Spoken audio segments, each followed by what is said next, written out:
Tradução da Bíblia, quando vem algum especialista em Bíblia aqui, ele fala que algumas vezes, em vez de Deus, para referir ao Deus mesmo de Israel, coloca deuses. E eles falam que é por causa da Trindade, né? Não, mas qual que é o argumento? Eu não entendi. Eles trazem... Não, que Quando aparece Deus... a tradução é deuses em vez de Deus. Ah, tá. Façamos tal coisa, falando como se fosse Deus, entendeu? Em vez de... Isso é muito interessante, Não a gente pode falar disso. Mas o que acontece? É porque a palavra... Deixa eu ver por onde que a gente começa. Mas você sabe disso, né? Sim. Que alguns trechos é colocado no plural e não no singular. Mas mas no original tá no plural também. Então. É porque a palavra, tem uma palavra que é Elohim, que é Deus ou deuses. Morfologicamente, tipo assim, a forma da palavra, ela é plural. Ela tem aquele im, isso é uma terminação de plural no hebraico. Então, por exemplo, malar, que é anjo, ou mensageiro, né? Melhor ainda. No plural é malarim. Aí tem esse im. Aí você tem Eloá, que é um nome para Deus, que deriva de El. E você tem Elohim, que é o plural de Eloá. Só que Elohim era utilizado como singular também. Como é que você sabe quanto que é plural e quanto que é singular? O verbo, por exemplo.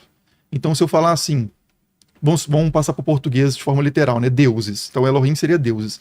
Se eu falar assim, deuses fez, ou deuses fizeram, você consegue saber qual que é plural e qual que é singular. Então, dessa forma, você consegue distinguir quando que é Elohim significa Deus e quando que Elohim significa Deus. Alguns contextos você não vai ter essa pista tão clara e pode gerar alguma confusão, né? Mas assim, essa questão das traduções ela é muito interessante também, porque a própria escolha de usar a palavra Senhor no lugar do nome próprio de Deus já é uma coisa que tira um pouco a gente do contexto. Tem muitas Bíblias, quase todas, em português, e isso acontece em várias línguas, que se você pegar abre uma página aleatória do Antigo Testamento, você vai ver lá a palavra Senhor com uma letrinha diferente. Você já reparou que é uma letra diferente? É letra diferente? A A primeira maiúscula, mas a fonte é diferente? É um tipo de... Eu não sei exatamente como é que isso se chama na tipografia, mas chama versalete. Tá. Parece uma maiúscula com as letras um pouco mais fininhas. Sei. Ela é um pouquinho diferente. Isso indica que o que estava ali originalmente era o nome próprio de Deus. Que no hebraico são 4 letras, né? O hebraico só tem consoantes. Então, quando você translitera, quando você passa as letras do hebraico para as letras do alfabeto latino, que é o que a gente usa, fica geralmente YHWH. E isso é traduzido às vezes como... Você vocaliza, né, como Javé ou Jeová, os testemunhos de Jeová falam Jeová. Você pode falar Yavé, passando esse J aqui, é tipo uma semivogal para o I, que é uma vogal. Você pode falar Yahu, Yehu. Isso o que é que você colocou? Baal. É isso. Aí não chegamos lá.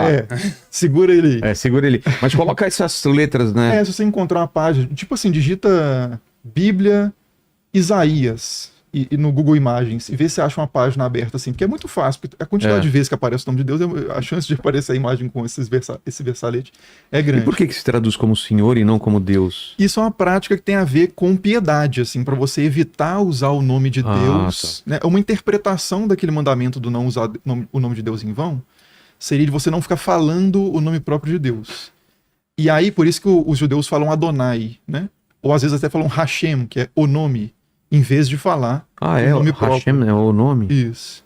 Ra é o artigo definido, né? E Shem é nome. Interessante isso. E aí você tem então você fala assim, né? Então o Senhor me mandou para tal lugar. Ou eu sou o Senhor e não há outro. Originalmente o texto é escrito assim: eu sou Yavé e não há outro. Ou entendi. Yavé me mandou para tal coisa. Aí quando você lê dessa forma, com o nome próprio, isso dá uma singularidade, eu acho, maior para esse Deus, que você que está mais próximo do contexto original de tem vários deuses, e não é Deus me ajudou. É esse Deus e não outros me ajudou. Né? Eu acho que dá esse... Só de você mudar a palavra, voltar para como é que era no texto original, já dá uma... muda a sua cabeça, né? A leitura. E aí quando aparece Deus ou deuses, geralmente a palavra é Elohim, que realmente é uma palavra mais genérica, né? Que pode significar deuses, pode ser usada inclusive para falar do deus de outros povos, tipo Baal e Asherá, podem ser referidos como deuses, Ou pode ser o nome, uma forma de se referir ao Deus de Israel também. É igual a palavra Deus no Sim. português, né? Você pode falar que Zeus é um Deus, você pode falar que Alá é um Deus. E também uma coisa que eu tenho dúvida é o seguinte, né? Os deuses gregos, por exemplo, a gente chama de mitologia, mas para eles era uma religião, eles acreditavam naqueles deuses. Como Exatamente. funciona isso? O que vira mitologia? Então, isso é muito Na importante. Bíblia pode ser considerado mitologia também? Pode, dependendo do que você entende como mitologia, porque essa palavra tem significados diferentes, né? Então, geralmente, no uso comum, a gente chama de mitologia mentira, ou mito. Ah, é? É, Tipo assim, você fala assim, isso aí é mito. entendi. O cara me contou uma história, você fala, não, isso aí é mito, é falso. É isso que você quer dizer, né? É. Ou quando você fala de outras religiões, geralmente o pessoal fala de mitologia se referindo às histórias dos deuses que não são cultuados hoje em geral, né? Você tem até movimentos recentes, assim, neopaganismo, o pessoal que cultua deuses gregos, mas é pouca gente.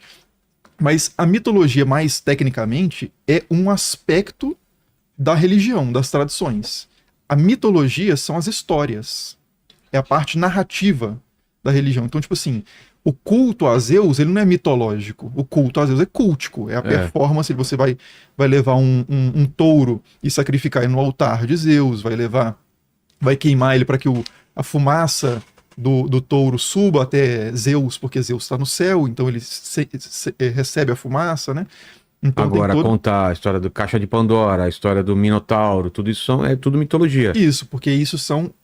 Mas essas coisas estão relacionadas, porque, por exemplo, você falou da Caixa de Pandora. A Caixa de Pandora tem a ver com o mito de Prometeu.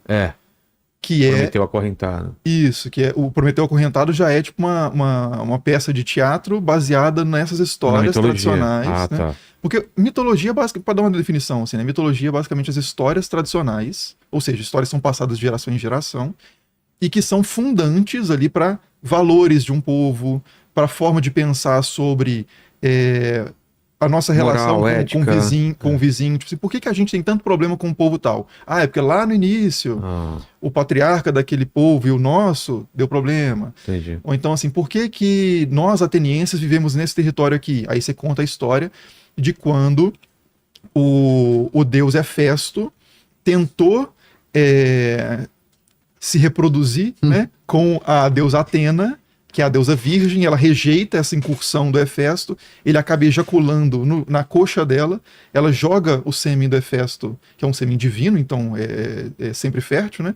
Joga no chão, e aí o chão é a terra é uma deusa também, Gaia engravida de Hefesto e dá luz ao autóctone, que é o primeiro ateniense. Então os atenienses, eles nasceram da terra, essa que é a moral da história. Entendi. E aquela terra pertence a eles não vieram de outro lugar, aquele é o lugar deles. Entendi. Então você tem essa parte que é narrativa, é uma história que se conta, transmitida de geração em geração, mas ela serve como base, né, para certas concepções de identidade nacional, de valores, de culto. O caso do mito de Prometeu tem uma história que Prometeu ele intervém, basicamente é essa história. Os humanos e os deuses viviam juntos, originalmente. E aí tem um sacrifício que vai ser feito, e uma parte vai ser dos humanos e outra parte vai ser de Zeus. E aí Prometeu, ele serve como uma espécie de proto-sacerdote, assim, ele vai mediar esse sacrifício. Ele pega o touro, divide em duas pilhas, uma pilha vai ser dos humanos, outra pilha vai ser de Zeus, porque todo mundo vai receber uma parte daquele sacrifício. E aí, como ele gosta muito dos humanos, porque ele participou da criação dos humanos e tal, ele coloca os ossos do boi do lado numa pilha. Você ouviu essa história? Já. E coloca gordura por cima, que é uma gordura brilhante, bonita, etc. E no outro ele coloca a carne, que é a parte realmente mais de substância, né, do boi, e coloca as vísceras feias por cima. E aí ele fala assim, pra Zeus escolher, como se ele fosse imparcial. Né? Tipo assim, não, eu dividi, você escolhe. Sei. Aí Zeus, enganado por Prometeu, escolhe a pilha dos ossos. Com as vísceras. Com as vísceras. E aí ele fica indignado com Prometeu, e Prometeu é banido, Prometeu é acorrentado, aí vai ser. Mas ele rouba o fogo também, né? Isso, tem a questão de roubar o fogo do céu. Segundo o Hesíodo, que é um dos caras que conta essa história, o Zeus já sabia que Prometeu estava enganando ele, mas ele se permitiu ser enganado para poder punir como justificativo. Tem várias versões e tal.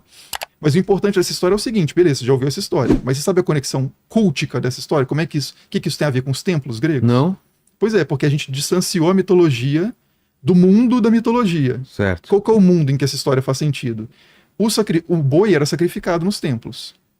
Quando você sacrifica um boi, as pessoas comem a carne.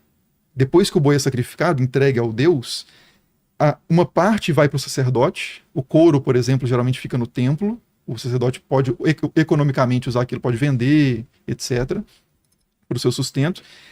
E as pessoas vão queimar aquela carne, comer coletivamente aquela carne, tipo um churrascão. Sei. E os ossos e aquela gordura mais assim, que não tá junto da carne, né? A gordura mais tosca, assim, aquilo é queimado pro Deus, para subir como fumaça pro Deus. É isso que o mito de Prometeu está explicando. Por que os humanos recebem a melhor parte do boi se os deuses são mais importantes, são os imortais, são bons? Por causa disso. Aí você conta a história Cara, do mito de Prometeu, pra porque justificar. isso vem de um engano que foi um deus, também um deus primordial, um titã, né, que é de uma geração anterior, que enganou Zeus. E é por